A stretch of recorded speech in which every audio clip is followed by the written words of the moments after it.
Donc, pour commencer, si on regarde un peu les différents, évidemment, si on regarde un peu les différents types d'ouvrages qui ont été publiés sur le tibétain depuis le 19e siècle, on peut les classer en gros en trois grandes catégories: les dictionnaires et les guides de conversation d'abord, les grammaires et les corpus ensuite, et les manuels à proprement parler dans une troisième catégorie, donc pour des publics un peu différents, avec des objectifs qui vont des plus pratiques pour les manuels aux plus théoriques ou scientifiques pour ce qui est grammaire et corpus. Les dictionnaires et guides de conversation, donc on en a entendu parler il y a 15 jours, des tout premiers qui ont été publiés. Et comme on l'avait vu, ce sont les missionnaires chrétiens qui ont été parmi les premiers à compiler ces dictionnaires bilingues tibétains langue occidentale. Mais ce qu'il faut souligner, c'est que les travaux en lexicographie sur le tibétain sont très avancés et on trouve des choses très variées. Donc ici, le dictionnaire tibétain latin français des missionnaires catholiques, mais on peut aussi trouver, par exemple, un dictionnaire spécialisé comme ce dictionnaire latin russe tibétain spécialisé sur la botanique et qui a été publié à Ulan-Ude en 1963. Donc on a vraiment des choses très, très différentes et très riches. Et on parlera même, enfin on parle aussi des travaux des Tibétains, qui sont apparemment les premiers à avoir entrepris un dictionnaire bilingue d'une grande ampleur dans le monde entier, avec donc ce dictionnaire qui a été publié entre le 8e et le 9e siècle, jusqu'au grand dictionnaire monolingue de Geshe Menlam, qui compte 400 000 entrées, qui a été publié en décembre 2021, donc qui est aussi parmi les plus grands dictionnaires du monde. Donc voilà, donc pour la lexicographie, il y a vraiment énormément de choses qui ont été publiées depuis plus de 1000 ans. Quelles que soient les langues qu'on peut considérer dans le monde, en général, les guides de conversation, c'est-à-dire des listes de phrases en bilingue ou des listes de mots et des listes de phrases en bilingue qui visent à aider les voyageurs, les commerçants, ce sont généralement les premiers types d'écrits linguistiques qu'on trouve sur les langues du monde. Et donc le tibétain ne fait pas non plus exception. Ici, on peut voir un guide de conversation qu'on trouve dans la grammaire de Bell, publié en 1919, un autre qui date de 1988, 89 en anglais et en français, et maintenant on en trouve évidemment aussi sur YouTube et sur Internet avec des enregistrements. On peut trouver ce genre de choses en annexe dans beaucoup des manuels les plus anciens, et ils continuent à être publiés donc toujours aussi régulièrement.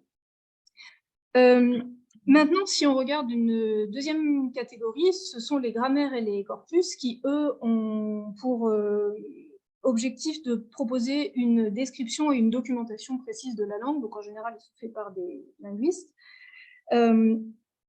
Et il faut aussi souligner que ce sont des ouvrages qui n'ont aucune visée pratique. Il ne s'agit absolument pas d'enseigner la langue, mais vraiment de la décrire et de la documenter. Donc on peut citer par exemple les Texts of Tibetan Folk Tales publiés à Tokyo par le séminaire sur le Tibet. Donc c'est une série de récits folkloriques, qui sont des monologues qui ont été enregistrés, transcrits en tibétain, et en transcription phonologique, et pour certains, mais assez peu finalement, sont aussi traduits en japonais. Mais c'est vraiment de la documentation pure, si on peut dire. C'est vraiment, on cherche à transcrire du texte en tibétain pour avoir des documents sur lesquels travailler ensuite. Donc il y a eu plusieurs volumes qui ont été publiés, si j'ai les bonnes dates, entre 1974 et 1991. Et malheureusement, on a perdu les enregistrements de ces récits, donc il ne nous reste plus que la trace de la transcription phonologique si on veut vraiment savoir comment ces textes ont été prononcés par les locuteurs. On peut aussi citer une série de grammaires qui n'est pas forcément très connue parce que la plupart des grammaires de cette série ont été publiées en allemand entre les années 80 et 2000 et qui sont des grammaires scientifiques organisées selon les critères, enfin, selon le modèle de toutes les grammaires scientifiques qu'on peut trouver, c'est-à-dire qu'on a une première partie de description des règles grammaticales, ensuite on a une deuxième partie qui sont des récits sur lesquels s'est basée la description, et une troisième partie, et les récits, je précise, sont transcrits en phonétique et ne sont jamais transcrits en orthographe tibétaine, puisque l'orthographe tibétaine ne donne pas d'informations suffisamment précises sur la prononciation. Et enfin, on a une liste de mots qui sont tirés de ces récits. Donc, encore une fois, c'est des documents qui ne permettent pas ni d'apprendre ni d'enseigner, mais l'objectif, c'est de décrire les différentes variétés de tibétain, les dizaines et même les centaines de dialectes tibétains qui existent. Par exemple, il n'y a aucune répétition des structures de phrases, il n'y a aucune répétition de mots de vocabulaire, il n'y a pas d'exercice. C'est donc une collection qui rassemble des grammaires de référence. Et ce qui est intéressant de noter, c'est qu'il n'existe pas, à ma connaissance en tout cas, de grammaire de référence scientifique pour le tibétain de Lhasa. Ce qui est un peu étonnant. Alors en théorie, quand on décrit et quand on documente une langue ou quand on travaille sur une langue, en théorie, si on devait suivre un chemin logique et scientifique pour décrire cette langue, il faudrait d'abord commencer par enregistrer des textes et des documents. Dans un deuxième temps, à partir de ces textes et ces documents, il faudrait écrire une grammaire descriptive. À partir de ces textes et ces documents et à partir de cette grammaire descriptive, on pourrait faire dans un troisième temps un dictionnaire et des manuels didactiques pour l'enseignement. Mais bon, dans les faits, c'est pas comme ça que ça marche. En général, on fait les choses de façon un peu dans un autre ordre. Si on pense aux grammaires qui sont plus anciennes, on a la grammaire du tibétain de Lamdo de Röhrich qui a été publiée en 1958, qui rentrerait dans le cadre de ces grammaires scientifiques, enfin, qui correspond dans sa forme à ces grammaires scientifiques. Mais par contre, la grammaire de Bell, par exemple, de 1919, dont j'ai déjà parlé rapidement tout à l'heure, c'est plutôt, elle rentrerait plutôt dans la catégorie des manuels et des méthodes de langue. Donc, les manuels et les méthodes de langue, elles se distinguent des grammaires scientifiques, proprement dites, par le souci pédagogique, et notamment parce qu'ils s'efforcent de présenter la langue de façon progressive et proposent des exercices. En général, on a des textes ou des dialogues qui sont créés spécialement dans un but pédagogique et donc qui peuvent être plus ou moins artificiels, alors que dans les grammaires scientifiques, les textes sont naturels et ensuite on se débrouille pour arriver à les transcrire.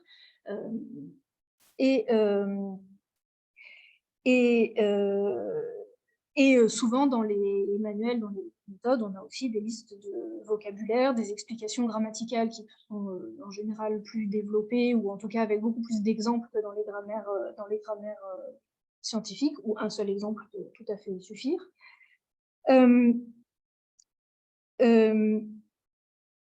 Donc, et on a, en tout cas pour les formes les plus, enfin pour les méthodes les plus anciennes, les exercices en réalité ce sont très souvent des exercices de traduction, mais pas uniquement. Si on regarde par exemple le manuel de la langue parlée de Lhasa, donc qui est essentiellement en tibétain avec quelques explications en chinois, on voit par exemple qu'on a quelques exercices à trous dans lesquels on doit choisir la bonne forme grammaticale en fonction de la phrase qui précède.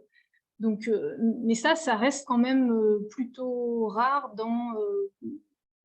en tout cas, sauf dans les manuels les plus récents.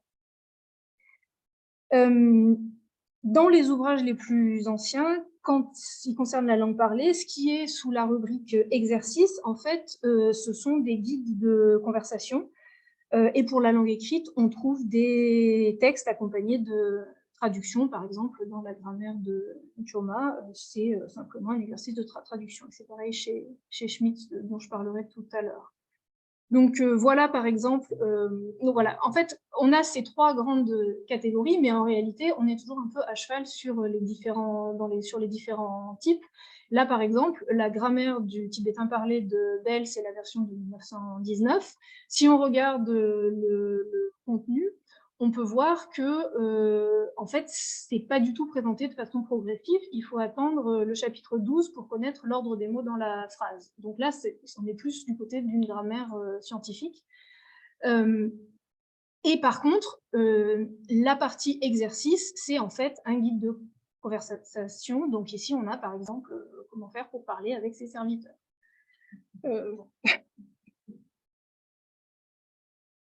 Donc, ça, c'est pour la grammaire de Bell. On a aussi, si on regarde par exemple la méthode TibLab que je connais plutôt mieux que les autres, c'est aussi un peu à cheval entre un guide de conversation, ou en tout cas dans cette méthode de langue-là, le parti pris qui a été choisi, c'est de limiter au maximum les explications grammaticales, et en présentant des listes de phrases qui sont toutes sur le même, enfin, une dizaine ou une vingtaine de phrases à chaque fois sur une même construction, ce qui permet en fait de présenter la grammaire sans avoir besoin de passer par des explications grammaticales détaillées. On a un exemple qu'on travaille avec du vocabulaire.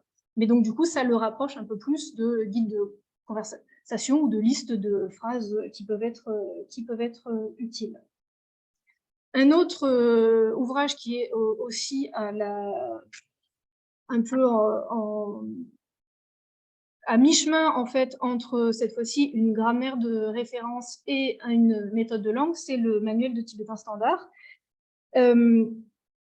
Donc, c'est une méthode de langue dans le sens où chaque chapitre commence par un dialogue qui a été enregistré exprès pour la leçon, et se termine par des exercices qui sont principalement des exercices de traduction. Oui, et ce qu'il faut souligner, c'est que dans le cadre de l'apprentissage de la langue, les dialogues sont très intéressants. Ils ont été enregistrés et pour certains aussi filmés à l'ASA.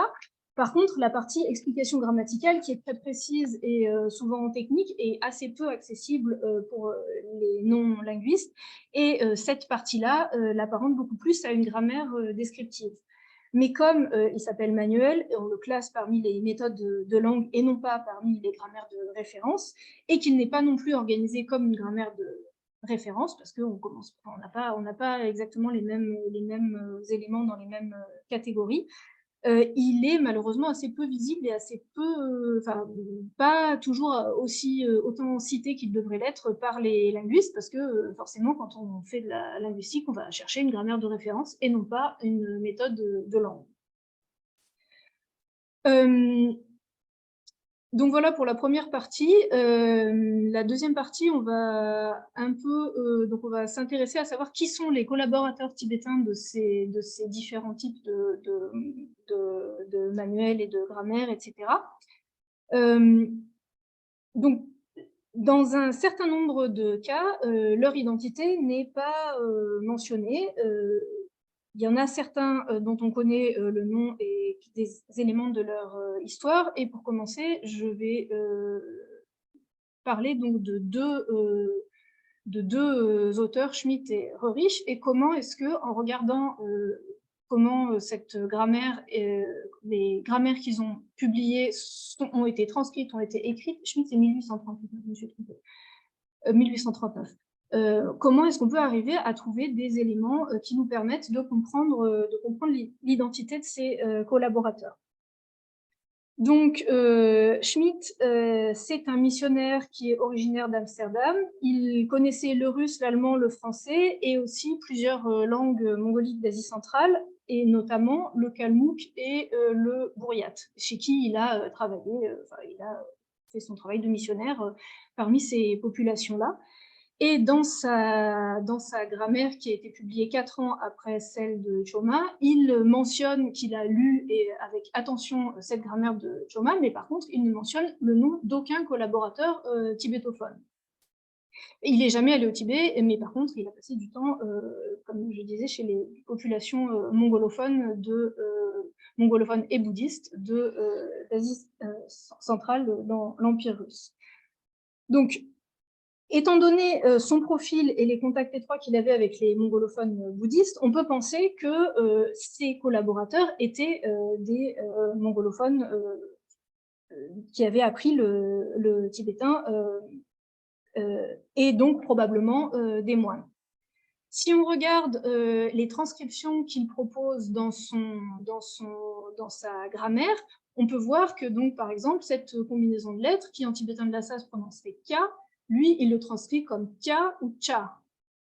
Si on regarde donc, cette combinaison qui se prononcerait K, lui, il le prononce, le mot pour chien, Ki, il le transcrit comme Chi.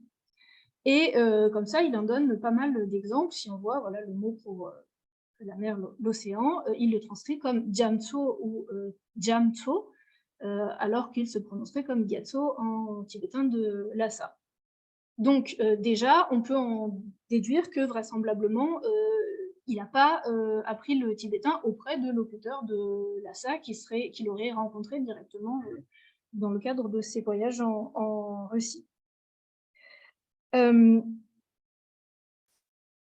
On peut voir aussi, oui, et donc cette prononciation, en revanche, elle correspondrait au tibétain, à la prononciation du tibétain telle qu'elle est parlée dans l'est du Tibet et en particulier en Amdo, donc dans la région nord-est du Tibet. Et on peut voir d'autres traces aussi de ces éléments qui ressemblent au tibétain de l'Amdo. Ici, par exemple, pour dire « je suis bien arrivé », il utilise des mots pour dire bien, alors qu'en tibétain de Lhasa, on dirait dépôt, mais en tibétain de l'Amdo, on dit bien des mots. Qu'il utilise aussi dans la phrase « Est-ce que vous êtes en bonne santé ?» Kusu demo dukam, où on voit que duk, c'est du tibétain de Lhasa, que j'ai souligné en vert, et demo, ça reste quelque chose qui ressemble quand même beaucoup plus à du tibétain de l'Amdo. Il y a encore un troisième indice qu'on peut trouver, c'est l'emploi, donc là c'est une question-réponse qu'on trouve dans son guide de conversation, où se trouve l'imprimerie, elle est de ce côté, où se trouve l'imprimerie ici, donc le na ici, ou kana pour dire où, ce na, c'est aussi une trace de tibétain de l'Amdo, là où à Lhasa on aurait dir ou dila, à la place de dina, et krapar au lieu de kana. Ça pourrait aussi être du tibétain littéraire, mais voilà, il y a plusieurs indices qui montrent que probablement en tout cas, il a appris le tibétain avec des gens qui étaient influencés par le tibétain de l'Amdo. Donc, on peut, ça confirme en fait l'idée qu'on a que vraisemblablement, il a dû travailler avec des moines, un ou des moines kalmouk ou bouriates qui ont étudié à Lhasa, d'autant plus qu'on sait que les moines mongols qui étudiaient à Lhasa étaient vivaient en fait à proximité, ou en tout cas avec des moines qui venaient aussi de l'Amdo. Donc on peut en déduire, enfin disons ça confirme en tout cas que c'est vraisemblablement avec ce genre de personnes qu'il a travaillé. Évidemment, difficile de connaître le nom. On peut faire aussi la même démarche pour Röhrich, qui a donc publié une grammaire du tibétain de l'Amdo en 1958. On sait qu'il a voyagé dans les régions tibétaines dans les années 20. Il a publié des grammaires sur 3 langues tibétiques distinctes. Et cette grammaire, en tout cas, elle est basée sur des textes qui ont été visiblement enregistrés, mais il ne mentionne aucun locuteur dans la préface de cette grammaire. Alors, il précise quand même qu'il pense qu'il est préférable de travailler non pas avec des moines qui sont influencés par le tibétain littéraire, mais avec des paysans ou des nomades qui, eux, auraient le dialecte le plus pur et le plus intéressant. Comment on sait que, visiblement, les textes qu'il donne ont été enregistrés? On peut voir, par exemple, ici, que vous avez 2 syllabes qui sont transcrites différemment, une fois avec un K et une fois avec cette lettre, donc une fois RU et une fois Q et une fois RU, et ce sont en fait 2 syllabes qui correspondent au même mot grammatical. Donc s'il avait noté d'abord en tibétain ce dont il ce que la personne lui racontait et qu'ensuite seulement il avait fait la transcription phonologique sans avoir d'enregistrement, il n'y a aucune raison pour qu'il ait transcrit de deux façons différentes quelque chose qui correspond à la même chose. Il se serait basé sur l'orthographe et il aurait proposé deux fois la même transcription phonologique. Donc ça indique que vraisemblablement, il avait des enregistrements. Sinon, ce n'est pas possible d'avoir ce niveau de détail si on n'a pas d'enregistrement. Ensuite, on peut voir aussi que c'est du type, ça ressemble au tibétain de Lamdo tel qu'on peut l'entendre aujourd'hui, mais il y a des choses qui sont un peu bizarres, comme cette forme verbale ici, Songayin, qui en fait ressemble plus à du tibétain littéraire ou à du tibétain de Lhasa que à du tibétain de Lamdo. Si c'était un tibétain de Lamdo, on aurait quelque chose comme Songayin ou Songni, et si c'était du tibétain de Lhasa, on aurait Chimbayin. Donc en fait, c'est vraiment à mi-chemin entre les deux. Et il y en a plusieurs comme ça. J'ai choisi un exemple. Donc, en regardant un peu toutes ces caractéristiques de ces différents textes, on peut imaginer que son interlocuteur, qu'il ne nomme pas, serait Genjun Chöbel, qui était originaire de Jepkong. Donc ça, c'est aussi important parce qu'il précise que sa grammaire du parler de Lamdo, c'est le parler de Lamdo de Jepkong. Genjun Chöbel, dont on sait qu'il parlait le tibétain de Lamdo et le tibétain de Lhasa, puisqu'il y avait vécu, et dont on sait aussi qu'il avait travaillé pendant 2 ans avec la famille Rörisch en Inde. Donc, on peut penser que, très vraisemblablement, c'est bien lui qui a été enregistré par Rörisch pour faire sa grammaire du tibétain de Lamdo. Alors, il le remercie dans l'introduction, mais sans du tout dire quel a été son rôle dans la rédaction de cette grammaire. Voilà. Je prends la suite. Donc après ce préambule tout à fait très sérieux fait par Camille, et où quand même je pense qu'elle nous a trouvé, elle a trouvé des informations intéressantes sur Schmitt, enfin sur les sources de Schmitt et de Rörisch. Je voulais en fait, puisqu'on est vous savez, dans une époque de décolonisation et c'est tout à fait normal, je voulais vraiment qu'on fasse une place à nos collègues tibétains, sans qui bien sûr ce genre d'ouvrage n'existerait pas. Mais je n'ai pas du tout eu le temps de me lancer dans une recherche originale, donc toutes mes informations quasiment proviennent d'un article que je vous recommande, Translating Tibet in the Borderlands, Network Dictionaries and Knowledge Production in Himalayan Hill Stations, de Emma Martin, qui travaille, elle, sur la circulation des objets des musées, en fait, entre le Tibet, l'Himalaya et l'Europe. Elle est spécialisée sur les échanges culturels, linguistiques au début du XXe siècle, entre le Tibet, entre l'Himalaya et l'Europe. Et elle a écrit donc cet article tout à fait intéressant qui redonne quand même un peu, qui donne des images et des noms de collaborateurs tibétains qui sont souvent passés sous silence ou bien simplement mentionnés dans l'introduction. Alors, le premier, en tout cas, auquel évidemment on peut faire allusion, c'est Sangye Punso, dont on voit le nom ici tibétain entouré en bleu. Je ne sais pas si vous voyez dans un ovale là. Donc, c'était en fait un lama du monastère de Dzangla au Ladakh qui a aidé, alors Ksoma Korosi Ksoma, c'est hongrois pionnier des études tibétologiques et du dictionnaire et de grammaire tibétaine. Donc pour son dictionnaire de 1834, Sangye Punso a joué un grand rôle, mais à ma connaissance, on n'a pas énormément d'informations le concernant. En revanche, on en a un petit peu plus. Oui, évidemment, parce qu'en 1834, la présence occidentale dans ces zones de l'Inde du Nord était encore relativement limitée. Explorateurs, quelques commerçants, mais il n'y avait pas encore d'administration très en place. En revanche, à partir de la fin du XIXe siècle, la couronne britannique vraiment s'est accaparée l'Inde et a mis en place énormément de fonctionnaires qui vont travailler avec des représentants des populations locales. Et donc, je voulais ici juste mentionner leur nom parce que je n'ai rien de spécifique les concernant, mais je ne suis pas sûre que vous en ayez entendu parler.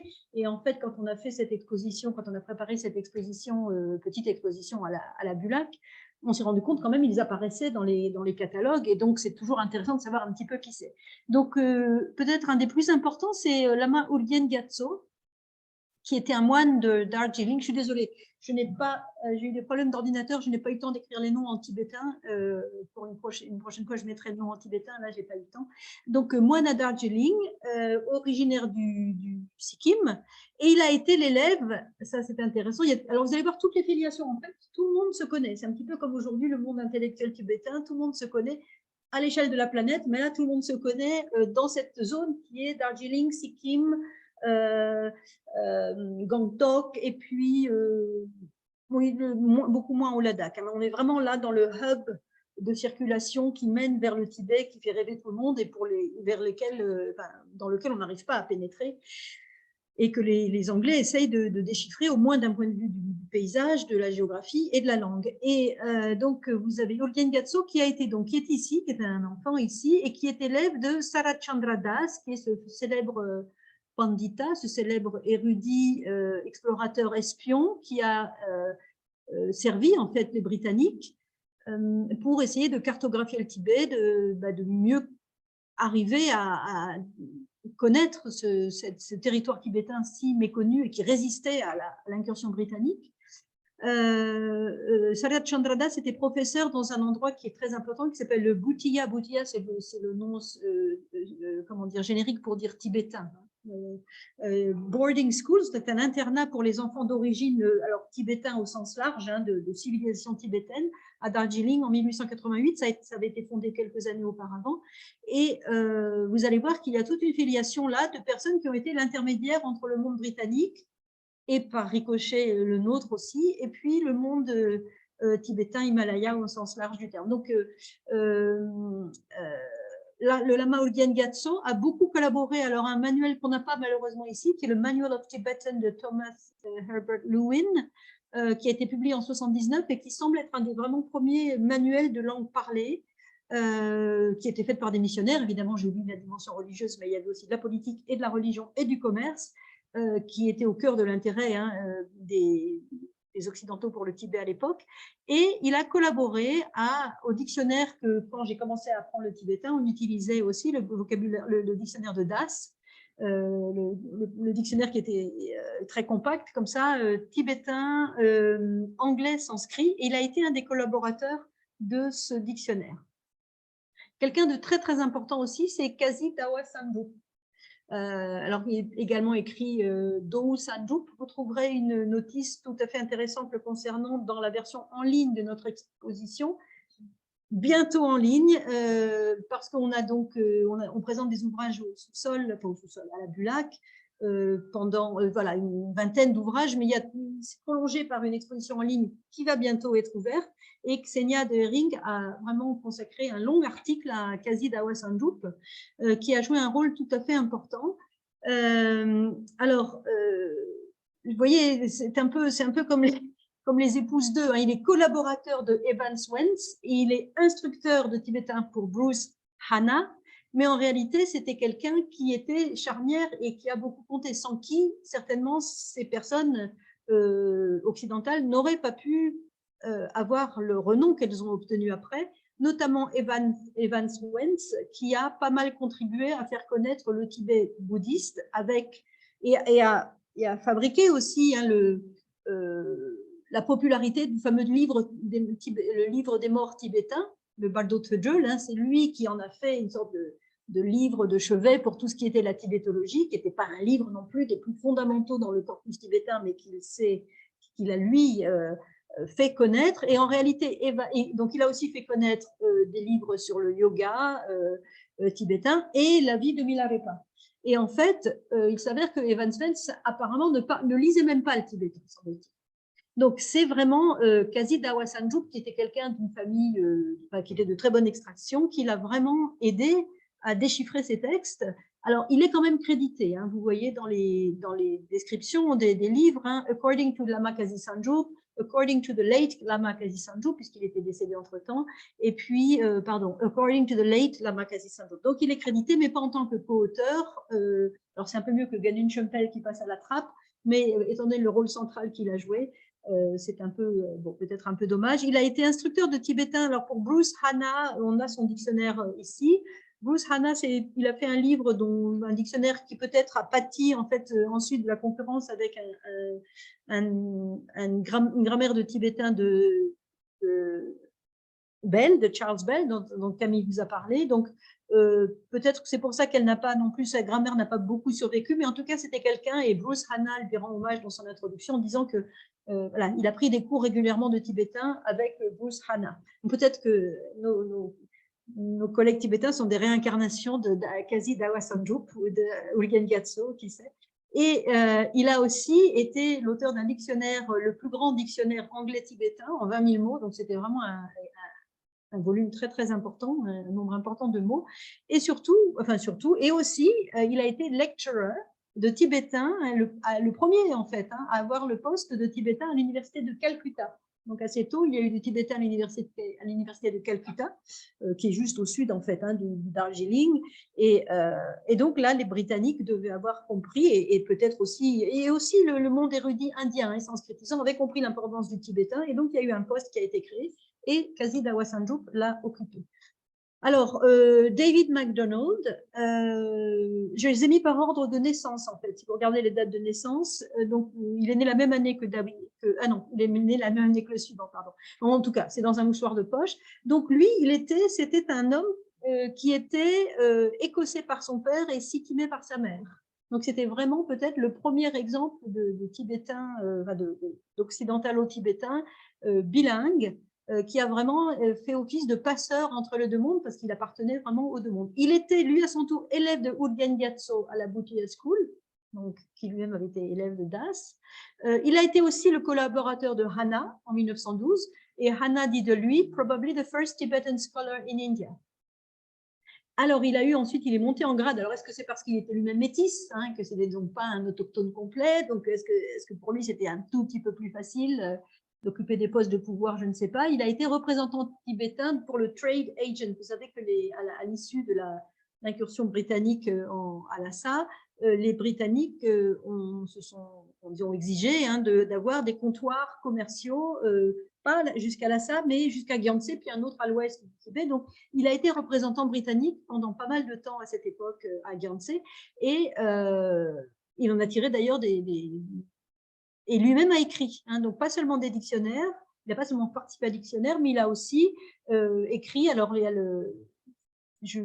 pardon, ça s'est sauté, il a écrit In the Land of the Lamas, donc 30 ans sur la frontière tibétaine. Il a écrit des textes de contes tibétains. Voilà, c'est quelqu'un qui a eu une production un petit peu au-delà de tout ce qui est manuel de langue.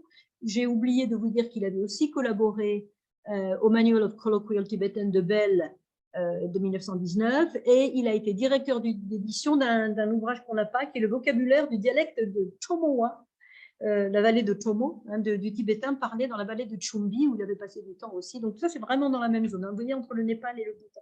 On peut mettre une carte d'ailleurs.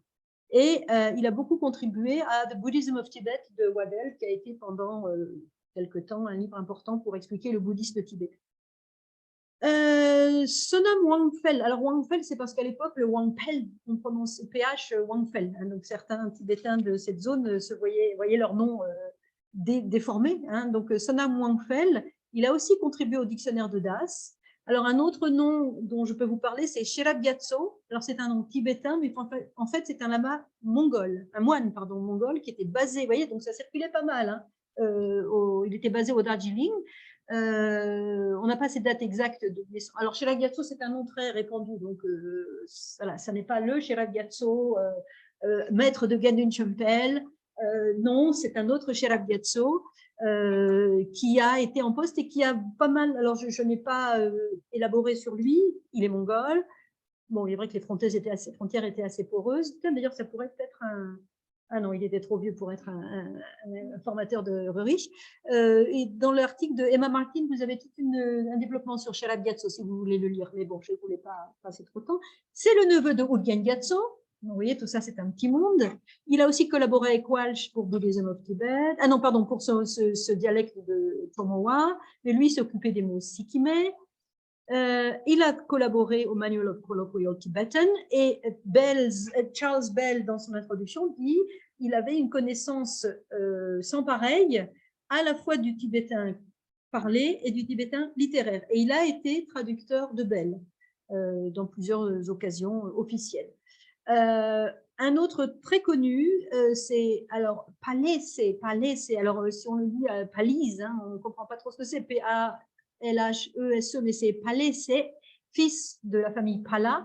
Très intéressant, ce Palese, c'est lui qui est à droite sur la photo. Palese, c'est un homme très érudit qui ne parlait pas anglais, donc lui, il ne pouvait pas être à l'interface en fait, en tant que personne bilingue. Mais en revanche, et là, il fallait que Bell ait déjà développé un savoir en tibétain, parce que Bell parlait bien le tibétain. Il a même été, je crois, traducteur pour le 13e Dalai Lama à un moment. Il dit que c'était une véritable encyclopédie de toutes affaires, de toutes choses qui concernaient le Tibet, disons des plus hautes, des plus élevées aux plus basses, et en particulier du côté laïque. Donc là, on n'avait pas un érudit plutôt religieux, souvent on avait des moines, mais là c'était un laïque. Et alors, c'est grâce à lui qu'on a beaucoup de formes honorifiques dans le dictionnaire et la grammaire, les deux de Bell, parce que Charles Bell, qui a beaucoup vécu auprès du 13e Dalai Lama, a beaucoup développé. Sa touche particulière de Charles Bell, c'était vraiment d'avoir développé un exposé sur la langue honorifique, enfin, le registre honorifique. Et c'est c'est le fils Pala qui l'a initié à l'honorifique et qui était aussi son conseiller d'étiquette, hein, parce que c'est une société aristocratique, très codifiée, hein, donc c'est grâce à lui que Bell a pu naviguer dans cette société. Et alors, ce qui est très intéressant, c'est que la famille Pala est une famille aristocratique de très bonne extraction, mais elle a tout perdu, plus ou moins, quand le papa et la maman de Palese, le fils Pala, donc quand ses parents, en fait, ont été accusés d'avoir permis à Das son voyage d'espionnage au Tibet en 1881-1882. Et en fait, la famille a été, les biens de la famille ont été confisqués, et le petit, ça s'est plutôt mal terminé pour les parents, et le petit Palese, pas si petit que ça, mais enfin dans sa jeunesse, il a été en quelque sorte exfiltré plus ou moins, si j'ai bien compris, vers le Sikkim. Et là, il est devenu quelqu'un qui a été protégé par Bell. Parce qu'en fait, c'est à cause des Britanniques que sa famille était dans une telle déchéance finalement. Hein. Parce qu'en fait, vous savez que Das était allé donc incognito et qu'ils avaient en fait, ils étaient devenus amis avec Das. Donc voilà, et encore une fois, Das, Udgen Gatso, enfin voilà, tout ce monde revient. Mais donc, nous allons passer, alors on va faire un saut. Alors, en fait, il y a énormément de grammaire, de manuels, de dictionnaires. On pourrait faire un cycle annuel, je pense, sur tous ces gens et tous ces livres et toutes ces tentatives, dont aucune n'est complètement satisfaisante, mais chacune a son mérite, la nôtre, notre livre inclus. Donc, je voudrais faire, voilà, donc là, c'était vraiment le Tibet inatteignable du début fin du 19e, début du 20e siècle.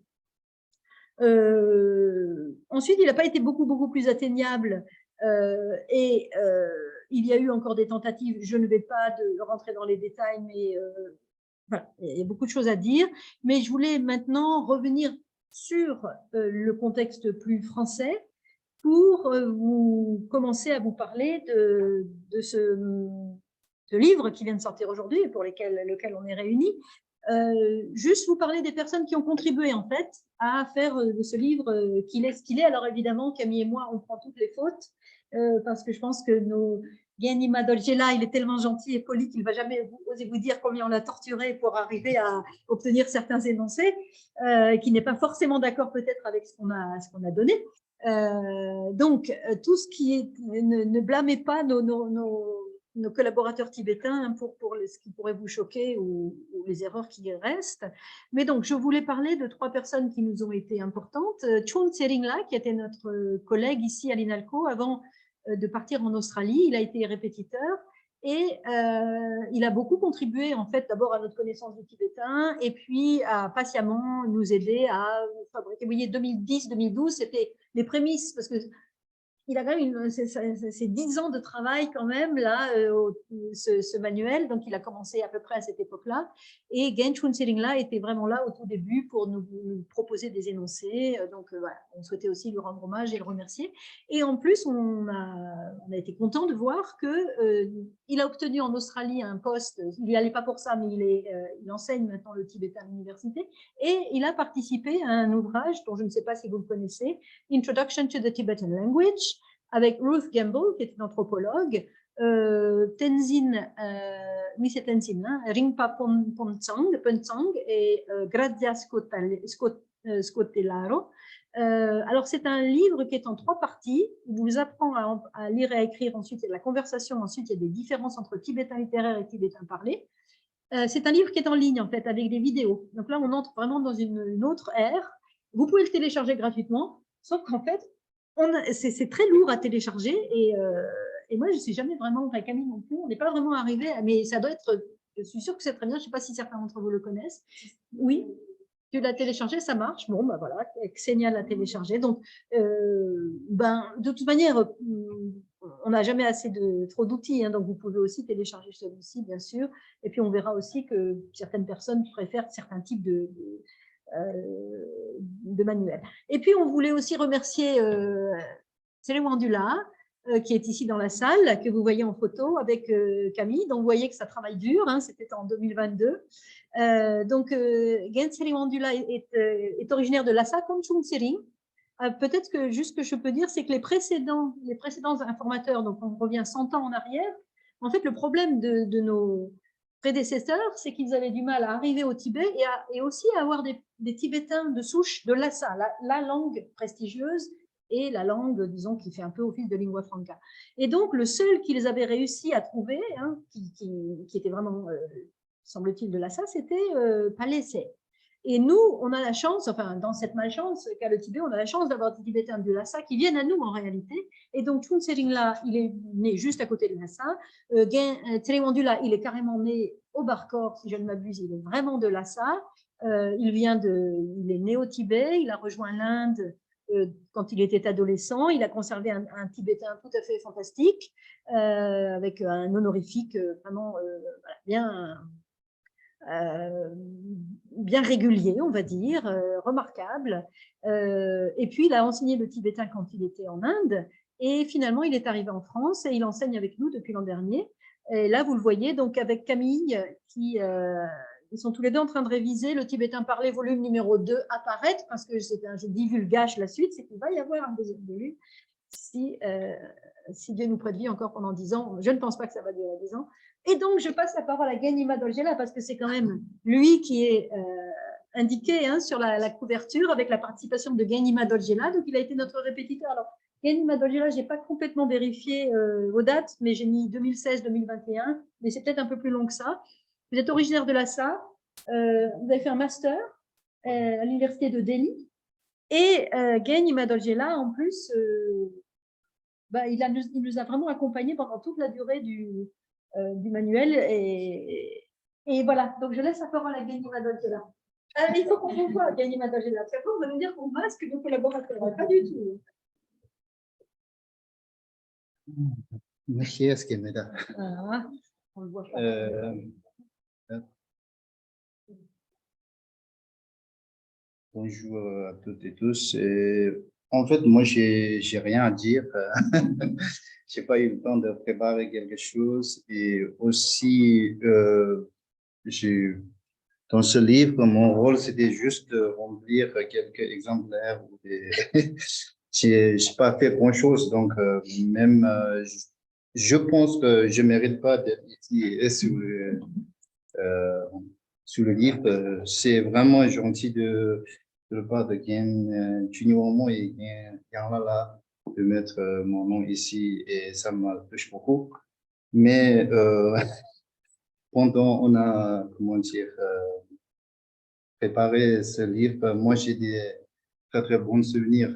On a toujours travaillé en là, toujours c'était mercredi et des fois euh, on avait des questions, comment on dit ça, mais j'arrivais pas à bien expliquer parce que avant, moi, je n'ai jamais, comment dire, dans le langue parlée, il n'existe pas des grammaires, des instructions formelles.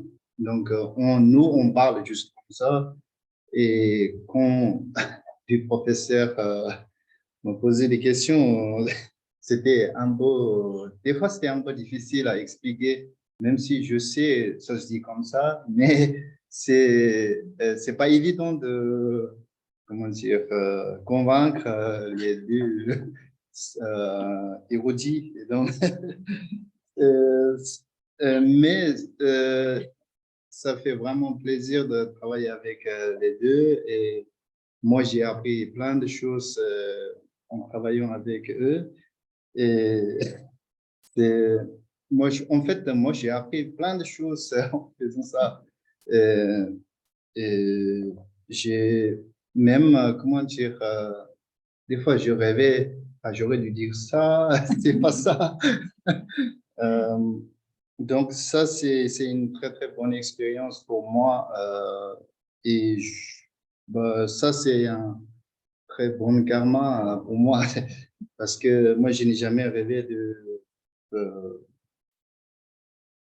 paraître mon nom sur un livre comme ça, c'est prestigieux. Et même pour moi, ça, je pense que c'est un très, très bon exemple de travailler avec deux langues ensemble. Par exemple, moi, j'ai compilé un livre pour apprendre le français, mais c'était pas vraiment facile pour moi. Et moi, je pensais, ça va être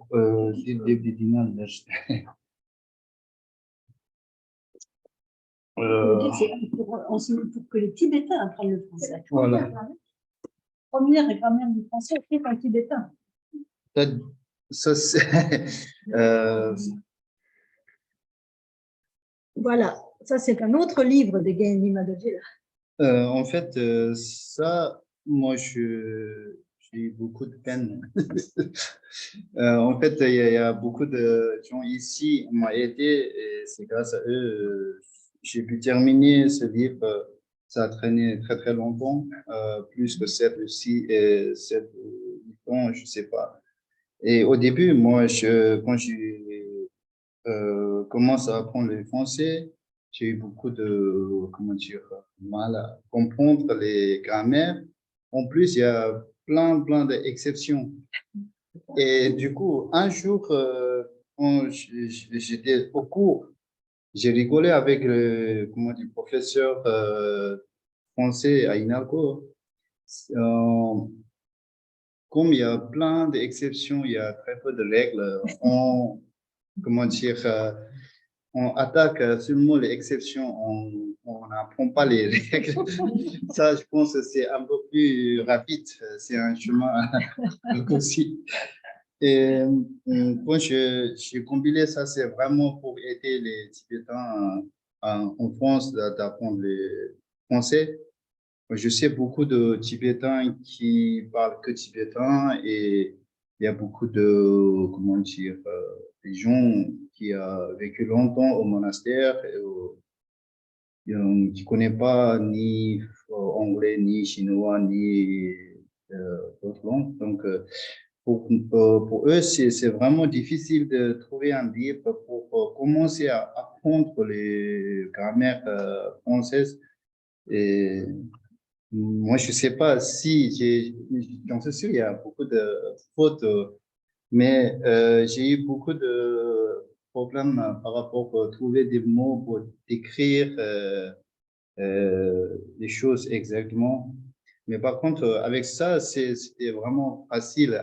Quand il y a du érudit Donc, c'était vraiment complètement deux expériences différentes et je trouve ça, ça c'est vraiment, c'est des, comment dire, bonne qualité. Mais voilà, c'est juste un petit peu de mon expérience et c'est tout. Et merci. Merci, Janine Abadjela.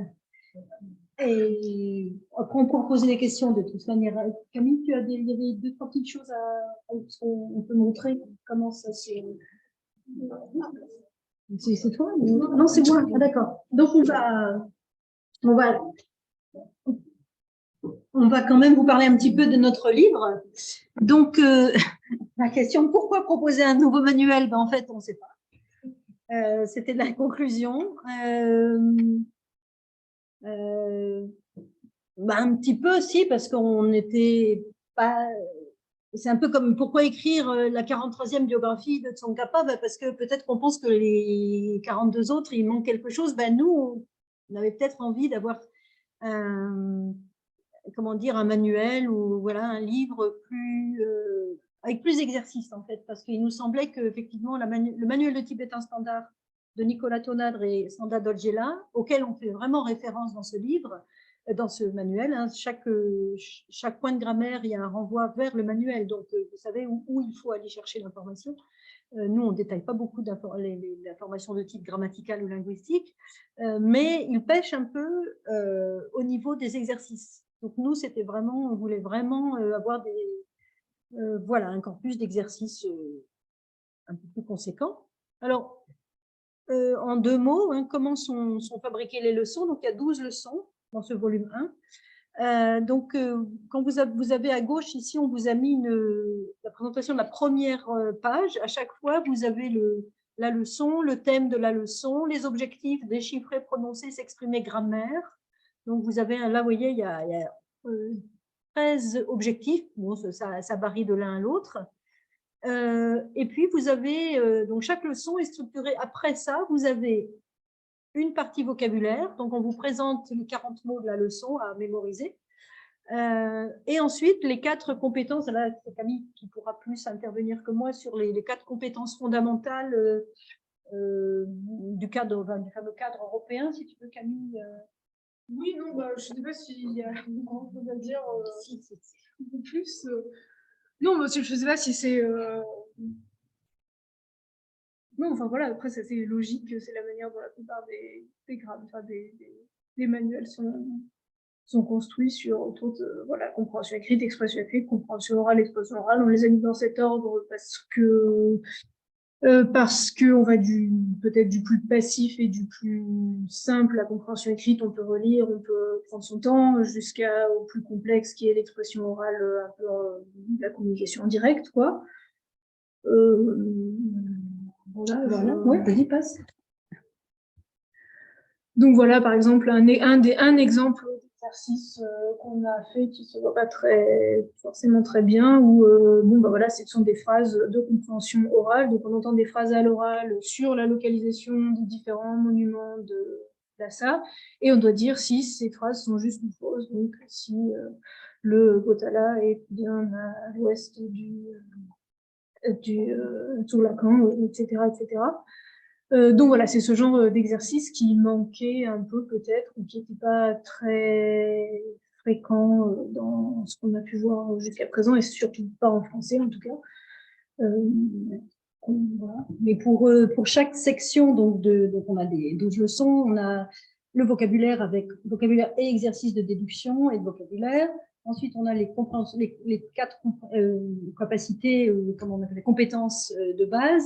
Et pour chacune, on a, je sais pas, 4-5 exercices qui vont crescendo en difficulté, en théorie, en tout cas, plus ou moins.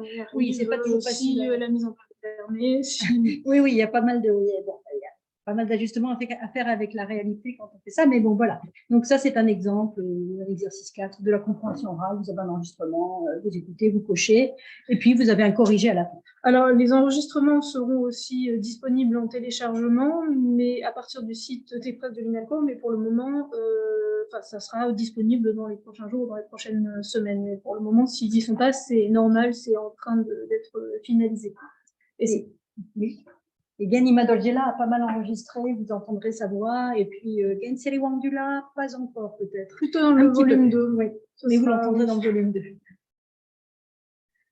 Et donc, pour terminer, donc ça, c'est la dernière version du manuel qu'on est en train de mettre en ligne sur la plateforme Moodle de l'INALCO, donc qui seront accessibles aux étudiants de l'INALCO, qui est en fait la transposition de tout le contenu du manuel sous forme d'exercices interactifs à faire en ligne. Donc, on a à chaque fois exactement la même structure que ce qu'on a dans le manuel. Donc, voilà, par exemple, le vocabulaire de la leçon 3. Le vocabulaire, lu et traduit, et play. On a aussi des expressions utiles et ensuite des exercices pour s'entraîner et les mêmes exercices qu'on trouve dans le manuel qu'on peut refaire, mais cette fois-ci en ligne avec, pour la plupart des exercices, du coup, une correction immédiate et automatique, avec tous les défauts des corrections immédiates et automatiques, c'est-à-dire que c'est pas un être humain qui lit et qui va comprendre que là, vous avez oublié, je sais pas, vous avez fait une faute de frappe, et ben si c'est une faute de frappe, et ben c'est un défaut parce que l'ordinateur n'arrive pas à comprendre ce genre de choses. Donc voilà, ça par exemple dans la leçon 3, nous tu faisais 3-4 exercices, non, il y en a déjà 6 en compréhension orale, 6 en compréhension écrite, 6 en compréhension orale. Les exercices d'expression écrite, évidemment, il faut les faire à la main, donc ils sont pas, évidemment, il peut pas y avoir de correction automatique si on vous demande d'imaginer un dialogue, par exemple, ça la machine ne sait pas le corriger, donc ça ce sera formulé un peu différemment. Voilà, par exemple, comment se présente la première leçon, le premier dialogue de la première leçon avec le fichier audio. Donc, encore une fois, tous les fichiers audio sont là. Pour le moment, il va falloir attendre encore quelques jours, 1 ou 2 semaines peut-être, pour que ça soit téléchargeable, mais tout a été enregistré. Et voilà, et ce genre d'exercice où là, du coup, il s'agit par exemple de cliquer sur le texte pour trouver toutes les lettres qui sont dans telle ou telle position, ou encore observer un document et écrivez le mot qui manque dans la phrase qui se trouve en dessous. Ce genre d'exercice automatisé qu'on est en train de mettre en place. Et en fait, le but, c'est que donc c'est quasiment la version électronique, je sais pas comment on dit, de ce livre. On est conscient que toutes les personnes qui souhaiteraient apprendre le tibétain ne sont pas à Paris. On a pas mal de gens en province ou à l'étranger qui aimeraient apprendre le tibétain avec nous, mais qui ne peuvent pas se déplacer. Et donc, d'ici 1 an, à peu près à la rentrée 2024, il y aura une possibilité de faire un diplôme hybride. Donc, on a reçu des fonds de l'INALCO pour mettre ça, parce que c'est énormément de travail, de manipulation derrière. On a Tenzin Lecel qui nous aide, Charlie, je ne sais pas s'il est en ligne, Charlie Rouillet qui nous aide aussi, Camille, Tseli-Wandula qui nous aide aussi pour les relectures, ou qui nous a aidé pour voilà, les relectures. Donc, une fois que toute la manipulation va être faite, on développera une sorte de cursus. Exactement, donc vraiment, c'est vraiment par exemple cet arbre généalogique, vous trouvez dans la leçon 3 de ce livre. Et une partie des cours, vous pourrez les faire chez vous tout seul en autocorrection. Et il y aura une partie des cours aussi qui sera vraiment par Zoom ou quel que soit le moyen. Et voilà, donc ça permettra de valider en fait une licence, enfin pas une licence, un diplôme de langue tibétaine à distance avec quelques aménagements. Et voilà, on travaille à ça parce qu'on se rend bien compte qu'il y a un besoin. Que maintenant, avec la technique, c'est faisable. Voilà, et donc comme on vous l'a dit, on a le deuxième qui est déjà bien avancé. Gen Siriwandula nous aide énormément pour ce deuxième volume. Alors, Gen nous a beaucoup aidé et on a, en fait, forte de toutes les leçons qu'on a apprises, parce que nous aussi, on apprend beaucoup de choses en faisant un livre comme ça, c'est-à-dire que le deuxième va être sûrement plus systématique. avec, par exemple, on veille à ce que les mots de vocabulaire qu'on donne dans chaque leçon soient vraiment répétés, reviennent assez souvent parce qu'on fait tout quand même de manière assez empirique. Et dans ce premier volume, on vous a donné des mots de vocabulaire, mais il doit y en avoir quelques-uns là-dedans qui n'apparaissent pas assez souvent pour bien les mémoriser. On en est conscient et on va réparer ça pour le deuxième volume. C'est comme, en fait, en théorie, on aurait dû faire d'abord une description, on aurait dû enregistrer des textes et à partir de là, faire un dictionnaire et puis faire une méthode. Mais évidemment, on a fait comme tout le monde, on a fait dans le désordre. Parce que ce qu'il faut savoir, c'est que souvent, pour élaborer ce genre d'outils, on travaille sur des corpus et il y a des langues qui sont très très bien fournies aussi, où il y a énormément de données dans une langue X qu'on peut extraire, et on peut même par exemple, on le fait en français, on le fait dans toutes les grandes langues, connaître les mots les plus fréquemment utilisés en général, dans tel type de conversation, ou même je passe par telle tranche d'âge, etc., etc. Et donc bâtir une méthode de langue comme ça, c'est-à-dire qu'est-ce qu'un enfant de 3 à 5 ans sait, qu'est-ce qu'un enfant de 7 à 8 ans sait. Et on peut nourrir comme ça. Mais malheureusement, pour le tibétain, on n'a pas ça. Donc, on a fait ça de manière tout à fait empirique. Mais Camille, je dois te dire, Camille, elle se moque beaucoup de moi parce qu'on a inventé des dialogues et on a inventé des situations. Donc, dans le volume 2, vous allez voir, il y a un achat de turquoise. Je sais pas pourquoi, voilà, j'ai commencé à écrire un truc sur un achat. Voilà, puis alors l'histoire est tout à fait passionnante, bien sûr. Donc, c'est quelqu'un qui raconte comment il s'est fait rouler pendant un achat de turquoise. Et je vois que Charles Bell, il a un dialogue qui s'appelle Achat de turquoise. Oui, il a aussi un dialogue qui, en général, parle avec le 13e Dalai Lama. Voilà. Nous n'avons pas. Non, parce que c'est 14e. Voilà. Eh bien, je sais pas, on avait pas mal de petites choses, autres petites choses, on va essayer de tous. Oui, bah voilà, donc bon, non, bah c'est ça, on n'a pas de conclusion. La conclusion, c'est que On a fait comme on pouvait. peut mieux faire, mais bon, c'est là, on est contente, et puis on attend vos retours aussi. Y a-t-il des questions?